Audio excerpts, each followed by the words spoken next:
I got some really good news today. My brand new Indian Chief is on the water on its way to Australia and is only 4 weeks away. Once it arrives here, it'll take about a week to get to the dealership and then be ready for me to pick up. So we're looking at 4 to 5 weeks before I'll get it, which is fantastic news because I was worried it might take months more than it actually is taking.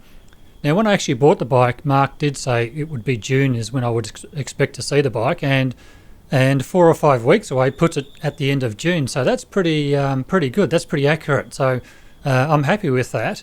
Now, the Indian Chief I'm getting is a surprise, but I will tell you it's been narrowed down to 2 bikes, and that's the Indian Chief Dark Horse in quartz grey or the Indian Sport Chief in stealth grey. Now, I'm not going to tell you which bike I'm getting. It's going to be a surprise, but as you can imagine, I am very much looking forward to seeing this bike. Now, the quartz grey colour is a bit of a hard colour to pin down because when you look at the Indian Australia website and you see the Indian Chief Dark Horse in the quartz grey, it looks like a very light, creamy colour, but the quartz grey I've seen on other models is a lot darker and a lot greyer. So it was good to go into Indian Motorcycle this morning and see probably about 3 or 4 bikes, new bikes, on the floor in quartz grey and get to see that colour firsthand for the first time in real life. And the colour is as I hoped it would be. It's a warmer grey, so it's a warmer, darker grey. So the images on the website don't do it justice. And I've actually taken some videos so you can see what the bike looks like.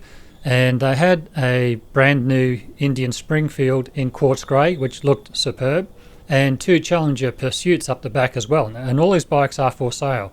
And it was really good to see that colour in person because I see different photos on the internet and on YouTube and different videos. And it's really hard to pin down exactly what that colour looks like in real life.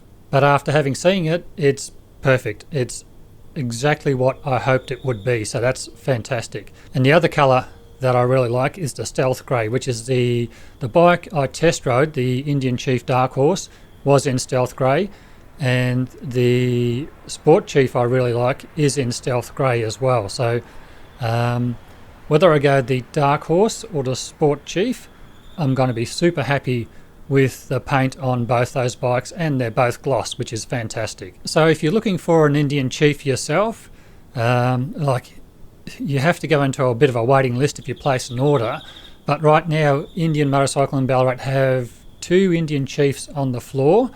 They have this Super Chief Limited in red, which looks really nice in the flesh, and also a Chief Bobber Dark Horse in the matte black colour. I forget what the actual Indian colour name for that is, but which is also a very nice looking bike. So if you're looking for an Indian Chief, there's 2 brand new Chiefs on the floor right now at Indian Motorcycle in Ballarat.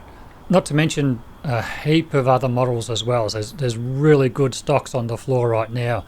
And I was surprised to see the Springfield there in quartz grey and those 2 Challenger Pursuits up the back as well, which look fantastic. A couple of other models that were in there that might be of interest to you was the new Super Meteor 650. And I did have a sit on that bike, and it's a very, very comfortable riding position, even for someone my height, 6'1".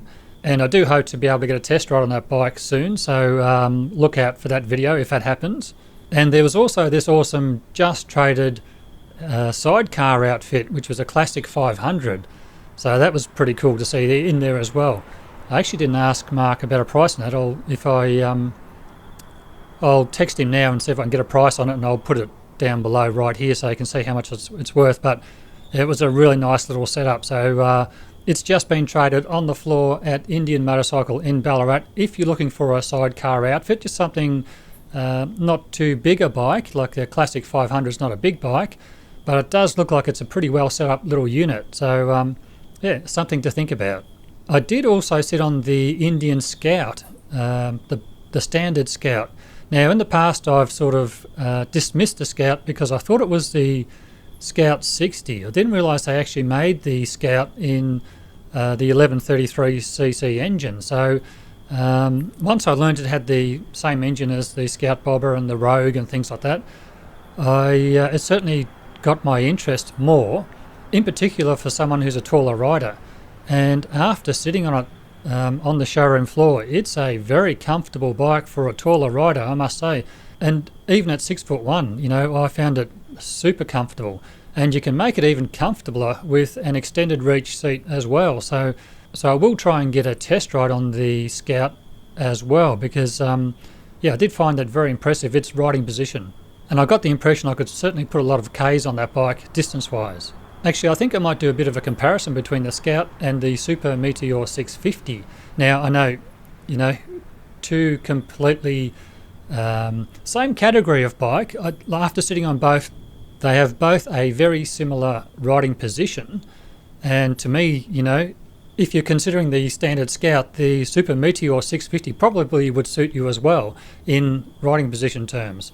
Now, one bike is pretty much twice the price of the other, and the question is it worth the extra money? So I would like to do a comparison between the two, ride the Super Meteor 650 and ride the Scout, and just see if it is worth the extra money. After sitting on both bikes, my gut instinct is that it may very well be worth the extra money, because I did feel a difference in build quality going from bike to bike, going from the Super Meteor 650 to the Scout.